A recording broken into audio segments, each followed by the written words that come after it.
A gente está vendo aí o mercado mundial reagindo à reação da China. E esse é o ponto também que eu queria trazer agora, que é justamente a resposta do Brasil. A China, quando faz essa retaliação, responde dessa maneira a Donald Trump, outros países vão seguir na mesma linha? O Brasil vai seguir na mesma linha? Tem uma reportagem interessante hoje no jornal Folha de São Paulo falando que o Brasil se arma para retaliação ao tarifaço. Mas o plano é insistir em negociação com os Estados Unidos. Ontem mesmo, quando a gente entrevistava aqui o ex-embaixador, e ele dizia, né, que essa lei da reciprocidade coloca uma arma na mão do Brasil. Resta saber se ele vai querer atirar.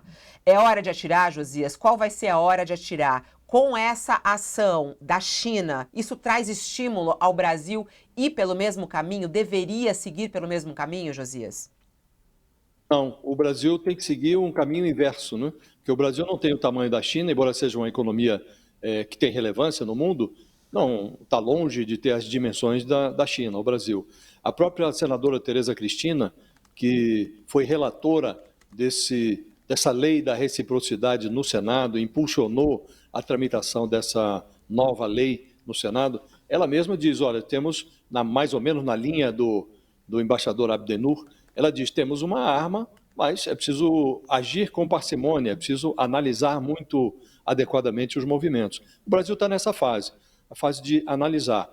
E, embora seja parceiro comercial dos dois contendores mais relevantes dessa guerra comercial, o Brasil é o segundo, os Estados Unidos são o segundo maior parceiro comercial do Brasil, a China é o primeiro parceiro comercial do Brasil. Então, são os dois principais parceiros comerciais do Brasil. E o Brasil deve olhar para os dois lados com muito cuidado, Fabiola.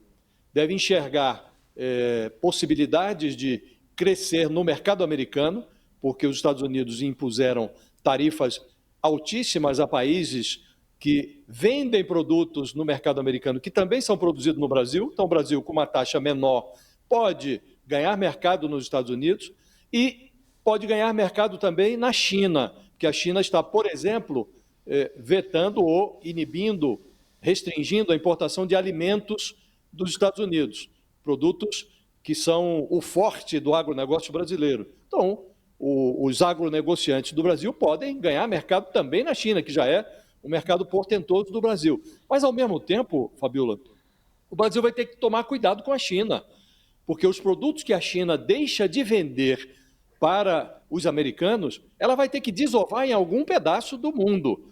E ela pode enxergar no mercado brasileiro, no portentoso mercado brasileiro, um bom destino para os produtos que não envia para os Estados Unidos, ou que agora não poderá vender aos Estados Unidos.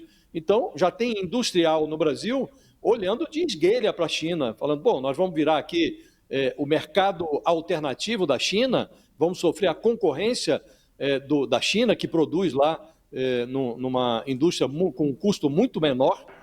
Isso ficou muito evidente nos produtos que eram vendidos lá de plataformas asiáticas aqui no Brasil, vendidos pela internet.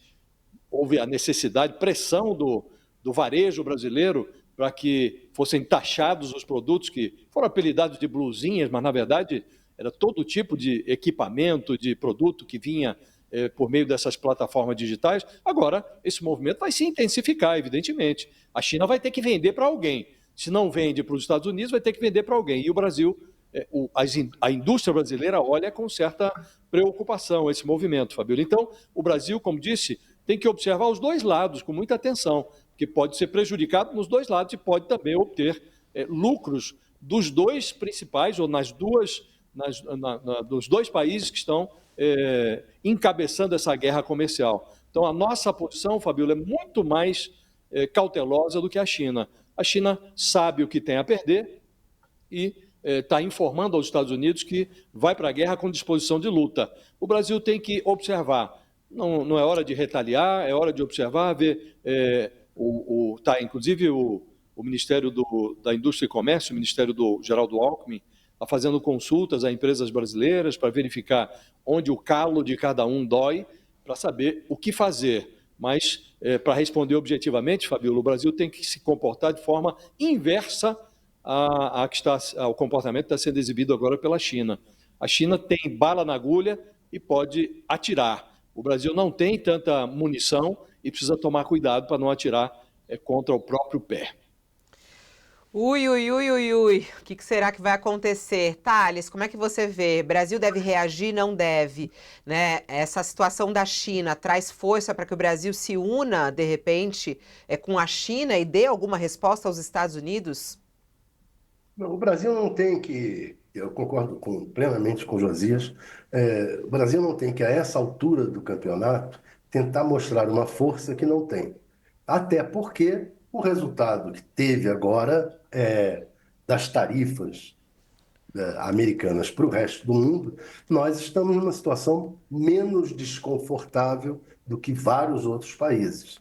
Então não tem que agora tentar fazer bravatas, tem que negociar. Essa é a posição que o Alckmin está defendendo: negociar, negociar, negociar, porque para a indústria brasileira, para os produtores brasileiros, é importante tentar manter linhas de diálogo, de importação e de exportação com os Estados Unidos. Não há por que você procurar abrir uma guerra. O que é curioso é que nessa guerra que o Trump está declarando ao mundo inteiro, né, das tarifas, as empresas, as big techs, estão tomando prejuízo. As empresas que apoiaram o Trump nas eleições, que estão do lado dele, que na posse tiveram os grandes nomes das big techs ali atrás dele, agora estão tendo prejuízo. Então, não dá para entender muito aonde o Trump quer chegar. Se ele fez as contas mesmo direitinho ou se ele está agindo só com o fígado. Porque as empresas mais caras ao trumpismo estão começando a sofrer. O Musk está sofrendo, as big techs, produtoras de tecnologia, todas estão sofrendo. Agora, ainda com esse negócio dos imigrantes, os cérebros estão começando a pensar em deixar as universidades americanas e migrar para Inglaterra, para a Europa. É problema. O Trump está trazendo problema para ele e não cabe ao Brasil importar esse problema. O Brasil tem que continuar nesse passo.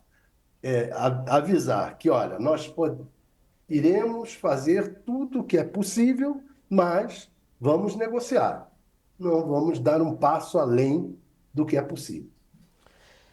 E até Um aspecto, porque... viu, Fabiola? Fala. Muito rapidinho, se você me permite. O Brasil vai ter um problema para administrar, porque está presidindo neste ano de 2025 o BRICS. E está organizando, inclusive, o Itamaraty está organizando o encontro dos chefes de Estado desse bloco comercial, que vai ocorrer no Rio de Janeiro. E, pela lógica, a China, que é o gigante do BRICS, tende a propor ao bloco, ao grupo, que reaja em uníssono, em conjunto, contra essa guerra declarada pelos Estados Unidos.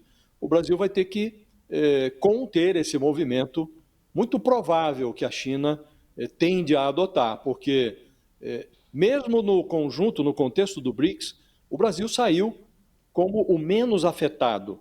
A China foi taxada, recebeu a tarifa lá dos Estados Unidos, do Trump, de 34%, a África do Sul 30%, a Índia 26%, o Brasil 10%. Então não faria nexo que o Brasil se associasse a esses países que estão sendo mais penalizados pelo Trump num movimento conjunto, porque não interessa ao Brasil. O Brasil está, como disse, com uma taxa mínima. Dentro do contexto do que foi definido pelos Estados Unidos, o Brasil pegou a menor taxa, a menor tarifa, de 10%. Então vai ter que administrar essa pressão que provavelmente virá da China por um comportamento conjunto do BRICS, porque dentro do BRICS o Brasil foi o que sofreu menos esse surto tarifário do Trump. Então é muito delicada a situação do Brasil, mas realmente nesse momento é a hora de enxergar aquele brocardo segundo o qual países não têm amigos, países têm interesses, né? E o Brasil tem que zelar pelos seus interesses, e nesse momento o interesse do Brasil pode estar dissociado até do interesse do BRICS em matéria de tarifa. Mas é algo que o Brasil vai ter que administrar, porque, como disse, está presidindo o bloco comercial neste ano e está organizando o encontro dos chefes de Estado que ocorrerá no Rio de Janeiro.